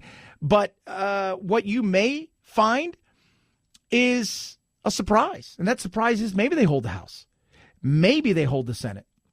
Maybe you look up and a month from now, Donald Trump has a smile on his face because if you're believing the news that's coming out from Politico and several other places is, oh, by the way, the Russia thing, there's nothing there. They're already bracing people and telling them if you think that there is some there, you're going to find out and be disappointed that they didn't find any there. And that, to me, is what do you say at that point in time? But what happens is when they take back the House, if they take back the House, gridlock like you've never seen. Like you've never seen. It's going to be stopped down, investigation after investigation, and our politicians will be fighting over investigations rather than trying to do something for the people. And it's sad, but that is the reality of what we are looking at this year. 323-538-2423 at Chad Benson Show is your Twitter. Tweet at us. Love hearing from you. A lot of stuff, kid. A lot of stuff. Beto spoke last night. Wait to hear what he had to say. So he did this big, a town hall? And I guess they offered it. Now, producer Phil, I'm confused because you read some of it. I read somewhere else too. They offered him a town hall. Was it supposed to be both of them together or each one of them got their own town hall? What I heard was they had invited Ted Cruz, but he declined. Okay, so yeah, see, because I read somewhere else where they were going to give him his own, and I was like, I'm not quite sure how this was going to go. But he was very interesting, and I'm not going to lie to you. I found some of the stuff he said to be very interesting, but I also found some of the stuff he said to be very expensive. We're going to touch on that as well. Oh, man. 1-800-Flowers. 1-800-Flowers. It's my go-to. 1-800-Flowers.com. Let me tell you what they do, okay? So you know all the great stuff. We've talked about this all the time, but right now what they're doing is it's fall. The leaves are changing, weather's changing, getting cooler in the air. You know, Halloween's just a couple weeks away. Then you look up and there's Thanksgiving's already here, and whoa, Christmas time. So let's change with the seasons with 1-800-Flowers.com. How about this? They're doing something amazing. Warm shades of red, orange, and yellow. Yes, that's right, kids. Autumn roses, 36 for $30. That's $1 per rose. $1 per rose. Perfect for birthdays, anniversaries, screw-ups. We've all made screw-ups. And sometimes just to say, you know what, I'm thinking about you. I care for you. I love you. 36 autumn roses, $36. 1-800-Flowers.com. That's what you need to do. Go there right now. And the only way to get the 36 autumn roses for $36 is to go to the radio icon, click on that radio icon, type in code Benson, Benson. You're going to get 36 for $36. 1-800-Flowers.com, code Benson. Hurry, offer ends Friday. That is today. At Chad Benson Show is your Twitter, ChadBenson. It's the Chad Benson Show.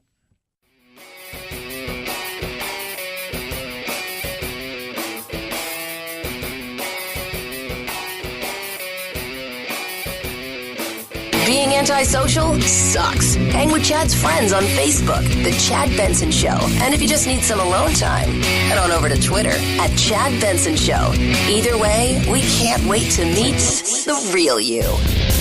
There's definitely a crazy energy around the lot here right now. We feel it right now in New York City. We're in a pretty small storefront, but it is crammed with people. People have been coming in and out all day long, buying their lottery ticket. We even have the man behind the counter yelling out that his machine is the lucky machine. So who knows? Maybe the winning Mega Millions ticket will be sold right here in New York City. Yeah, in fact, but here's the thing. You know, we was like we put the odds in there. Apparently, you have a better chance of as a woman of having identical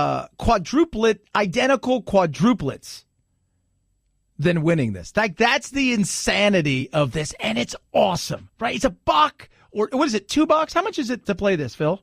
I had somebody get ours. I think they're both $2 now. Yeah, so it's $2. So $2 change your life. And here's the thing. Let's just say, for the sake of argument, just throw this out there. You don't win the big thing, but you won $100,000. Does that change your life? Hell yeah, it changes your life.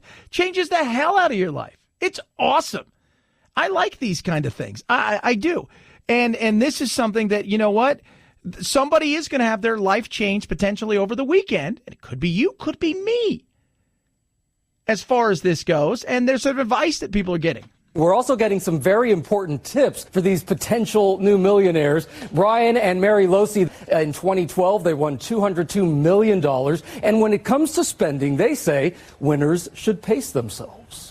It's great to have a second home, and great to have a car and a boat and things like that. But there are a lot of other costs that come with that: property taxes, insurance, gas money that goes along with that purchase. Good advice there. When combined, more than $1.3 billion are up for grabs right now. So good luck to all of us. Yeah, that's huge. That is huge. And that's great advice. People don't take it because a lot of times, the majority of time, the people that play this, they're middle class. A lot of them are poor. They're hoping to win something. They're not good with money because they've never had money, and those are the things that aren't talked about. So what happens is they get this influx of wealth overnight, and all the things they've ever dreamed of, they go buy, right? The problem is it's a finite amount of money, and they don't know how to replenish that. So because of that, that's where they get themselves into trouble. Rich people have the knowledge of how to get rich, and so they can replenish and or take what they're making and continue to make it. A lot of times people who get in trouble with the lottery, they don't know what to do. They get all this money and they go out and they spend it, and they don't realize the thing that comes with it. You buy a house that's massive, that's $5,000-$10,000 a month with taxes and how to operate it with all of the stuff that goes into maintaining a house like that. And if you're not bringing more money in, it eventually starts to slowly but surely evaporate, and you give money out to a lot of people because you think it's never ending. Oh, it can happen again. Lightning can strike twice. No, that's why you got to be smart. The first thing you do, and I think we're finding that the tales of tragedies past as far as lottery winners, a lot of people are going out there and they're smart enough to know that I need to find people to help me manage this. Otherwise, it'll be gone quick. 323-538-2423 at Chad Benson Show is your Twitter. So Beto O Rourke spoke last night. We're going to talk about a lot of what he spoke about. He was interesting. I'm not going to lie to you. I found some of the stuff he said to be refreshing, but I also found some of it to be expensive. But the thing that a lot of people are talking about, we're going to touch on. 323-538-2423 at Chad Benson Show is your Twitter. It's the Chad Benson Show.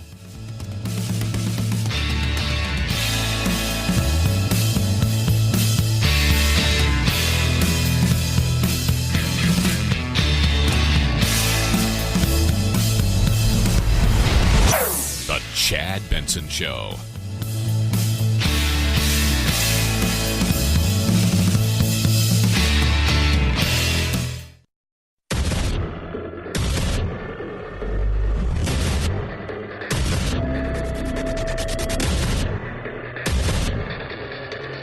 Independent in thoughts and punk rock in life. It's the Chad Benson Show.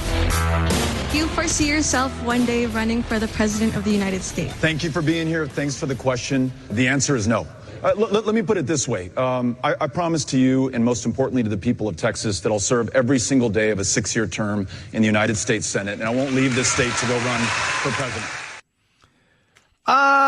You know what's funny is, from what I've heard from some of my Democratic people, they're kind of hoping he loses.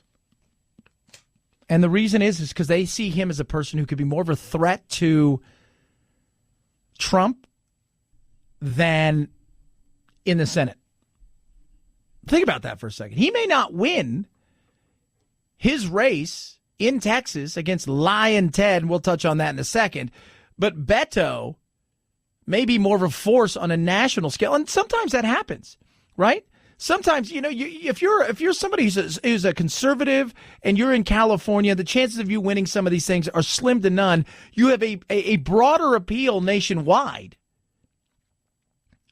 than you do in a place like California. Same thing for Beto Cruz. He probably has a broader appeal. His politics elsewhere would get him some Republicans, plenty of independents, and tons of Democrats. But in Texas, you don't have a lot of that. You have a lot of Republicans. And even though they're kind of pissed at Ted, it's still a red state.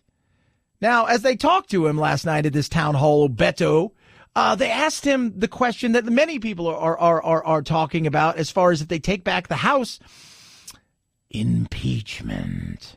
And you said in July that you would, as a member of the House right now, vote to impeach. Have you changed your mind? I haven't. Let me put it this way. There may be an open question as to whether the president, then the candidate, sought to collude with the Russian government in 2016. When we saw him on that stage in Helsinki, defending Vladimir Putin, the head of the country that attacked our democracy in 2016, instead of this country and its citizens and this amazing democracy, that was collusion in action. Like I said earlier, Politico's reporting that you're going to be disappointed. You're going to be disappointed. The Democrats. Here's my question to people out there who are independent or Democrats who think that Trump did something. Do you trust Bob Mueller and his report if he comes out and said, look, there's no there there. So what are you going to do? Right? What are you going to do? So they're going to grab at everything. They're going to grab at everything because they don't like him. So you got to get everything. It's if it's not this, remember how many times the goalposts have moved in this investigation. It started out as Russia, and we've since moved the goalpost on numerous occasions. You may have wondered when he fired James Comey, the principal investigator into what happened in that election, whether that was an attempt to obstruct justice. But when, by broad daylight, on Twitter, he asked his Attorney General, Jeff Sessions, to end the Russia investigation, I would say that's obstruction in action. Is it? Is it obstruction? So Dana Bash actually does what good reporters do. She pushes. She asks questions. The best course to get there so that every member has all the facts and that they are compelling enough to do the right thing is to allow the full independence and integrity of the Bob Mueller investigation. But you've already said, even though that's not done, that you would vote to impeach. And so, according to the Constitution, that means that the president has committed the crime of treason, bribery, or a high crime and misdemeanor. Which one of those do you think the president has committed? I would liken impeachment to an indictment. There is enough there to proceed with the trial. Yeah, and that's all it's about. All it's about in the end is slowing him down, impeaching him, knowing full well that you're not going to get him thrown out of office. And if there's no there, what are you doing to the country? See, this is the other thing, and this is something we've talked about before. You're going to potentially put yourself in a situation where you look like such obstructionists, and the whole thing is you don't care about the country, you care about destroying Trump and taking out Trump, that you put in a situation where you focus so much on it that it hurts the country, maybe slows down the growth of the country. People start panicking. We know how confidence in things can be wavering at times and waning, and when we start to see things go. And you're going to give Trump another opportunity to say, look, man, when I had the House and the Senate, what did I do? Unemployment, economy, all of these things were going on. They come along, boom. They put a stop in everything. Talk about rolling back your taxes. That's all they want to do. Talk about doing this, that, and the other. And then what happens? Everything slows down. Everything when I was in charge was rolling. They come in here, boom. Look what happens. And you may give people a right to go, well, you know what? He's right. Everything was rolling deep. It was going good. It was. Because we live in a world where in politics, we need the other side to suck now. So we feel like we can have a victory. He wants to impeach. He's not even waiting for the evidence. Yeah, let's impeach. But 242 years into this experiment, which is the exception, not the rule in world history. There's nothing that guarantees us a 243rd or a 244th. It's up to all of us to stand up for that democracy. The best way to do that is to express it on the 22nd of October, the first day of early voting, and then Election Day on the 6th of November. But yes, to answer your question, I do think there's enough there for impeachment. And if asked, I would vote on it. Yeah. Sounds great. Go ahead. Do it. I don't know what's going to happen. I couldn't tell you what's going to happen if they win back. I know that there's going to be tons of investigations. They're going to try to get his taxes. They're going to do a lot of different things. And what you're going to find is, and the way that our politics is set up is, you know, we're supposed to fight, right? We're supposed to look for, you know, I've talked about with Thomas Sowell before, the great thing that he said, there's no solutions, there's only trade-offs. That's true. I mean, the solution is, 2 + 2 is 4. That's your solution. There's a solution to that problem. But the trade-offs are, it's the give and take we talk about, right? You're not going to get 100%. I'm not going to get 100%. But the squeaky wheels demand 100% or nothing. They don't care about the other 80% that wants some sort of trade-off to move something forward. It's sad. It's sad that we're in this situation. He was asked, because he went into the Lion Ted thing the other night in their debate. He was asked about calling, as I call Theodore Cruz, Lion Ted. And you called Senator Cruz Lion Ted.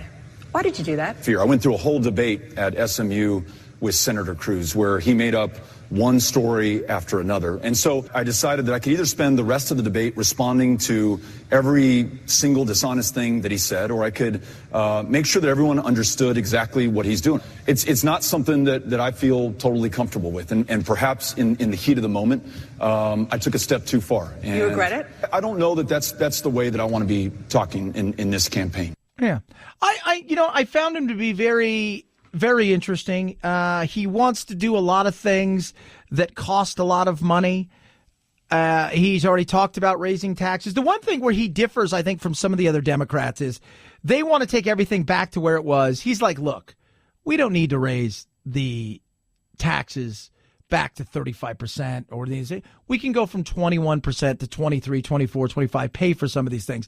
I'm willing to listen to some of this because I think some of this stuff, and I think there's a better way that we could have gone about doing taxes, which frustrated the hell out of me with a lot of stuff, that the way that they jam through taxes and the breaks. And they're, it is frustrating. But he had some interesting things, but he also talked about the expense of it. And, there is a lot of stuff he wants to do, whether it's early childhood education to paying for a 2-year degree in junior college or some of these things, and I'm all for investing in education. And I think there's a way we can invest in education. I got no problem with that because I think the return on our money is fantastic. In saying that, when you want to spend so much money, there's only so much money to go around. Every time that you talk to a Democrat, they want to add a new program. At some point in time, you're like, look, if you raise tax, you raise it 1% here, 1%, because you got a new program. Next thing you know, you look up, and that's when taxes are out of control. It becomes the spending side of it. 323-538-2423 at Chad Benson Show is your Twitter. You can tweet at us. Okay, so S.E. Cupp and Van Jones are all over Pat Robertson. And I listened to this about 10 times. This is what Pat Robertson said. So, he is, was it CBN, Christian Broadcast Network? He's an evangelical, talking about the murder of Jamal Khashoggi and the relationship between Saudi Arabia and the United States. You've got $100 billion worth of arms sales, which is, that's one of those things. But more than that, we've got to have some Arab allies. We've had so many people killed. I mean, we had CIA people killed in Lebanon. People have been taken hostage over the years. I know it's bad, but I mean, we've had all kinds of stuff. But you don't blow up an international alliance over one person. I mean, I'm sorry. Okay, so he said, you got $100 billion. It is what it is. But the alliance. This is how they take it on CNN. Sounded to me he was saying is money is more important.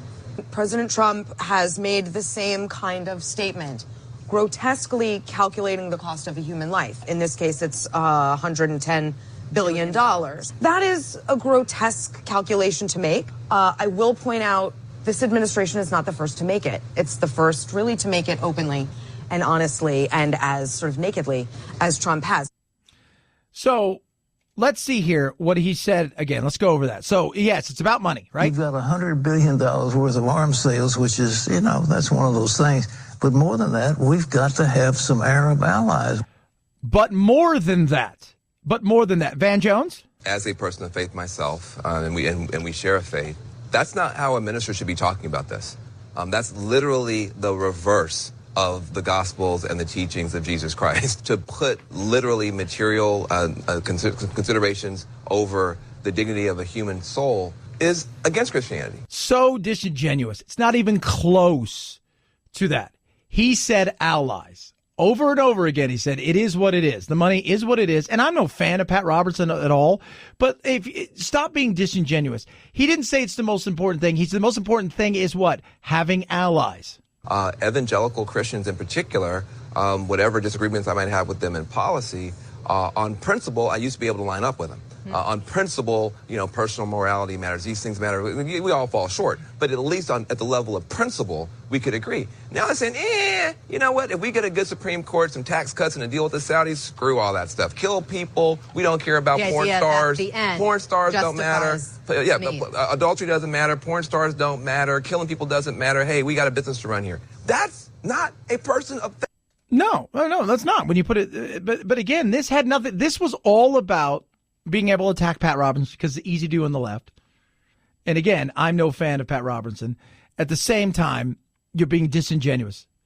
He's talking about allies, right? He's talking about allies. Trust me, we can get $110 billion out of several other countries who would love to buy weapons from us.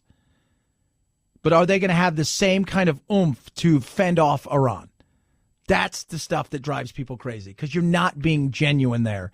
You're BSing because that's what we do nowadays. It is. You can get on TV and it's all about how absurd you can be. That's what it's really about. How absurd can I be? Because that's what's going to get clicks, views, and people talking. 323-538-2423 at Chad Benson Show is your Twitter. Tweet at us. Man, Casper, not the ghost, but the mattress is awesome. And it helps me get the best night's sleep because of my body. First of all, I sleep hot, and their technology allows me to sleep cool, which is big. Secondly, because of the years of playing sports, and I beat my body up, my knees, my feet. I love the fact that I can get up at night and, wake up the next morning and I feel like my body's not been put through the ringer. It's tough, man. I'm 47, but my body at times, because of soccer and all these kind of things, it's beat up. But, man, thanks to Casper, I get a night's sleep that's great for my body, and it's so cool. It's so incredible. Here's what they do. They ship it to your door. So it comes to your door.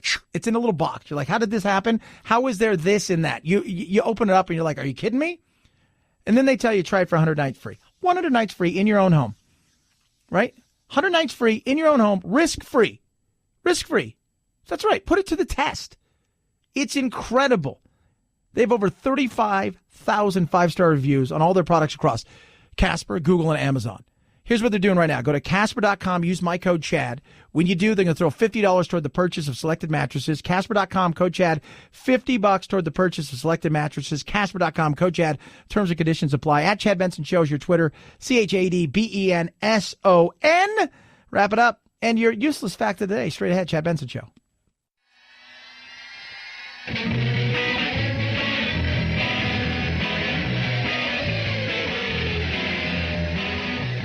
While pointless pundits ponder what was, Chad wisely wonders, what's next?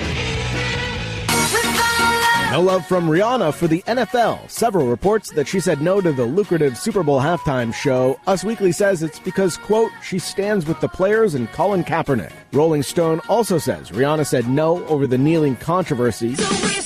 And Entertainment Tonight says Pink, who sang the national anthem at the big game this year, also said no to the halftime show, but politics wasn't a factor.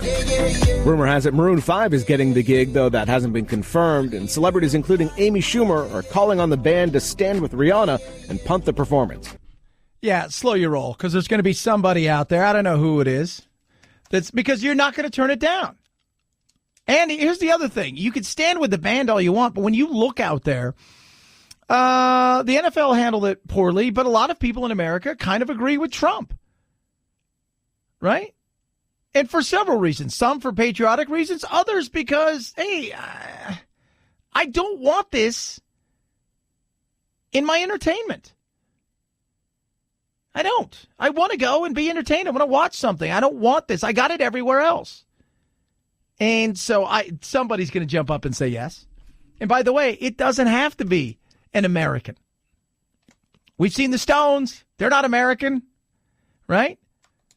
We've seen all of these bands that it doesn't have to be. So there you go. Other people are like, I don't care who Colin Kaepernick is. The chance for 1 billion people to see me at halftime, I'll do it every day.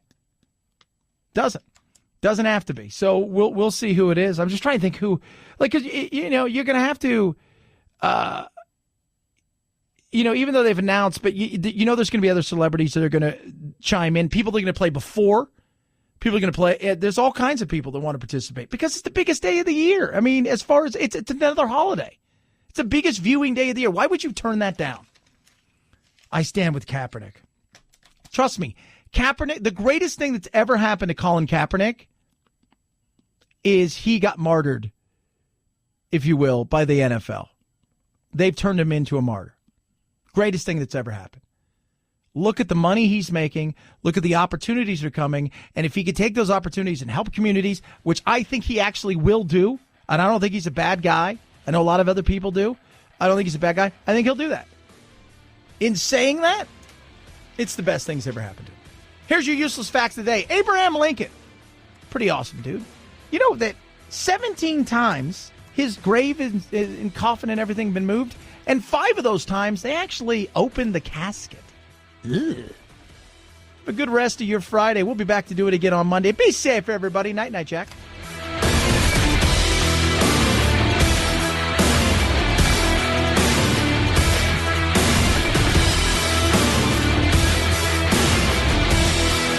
This is the Chad Benson Show.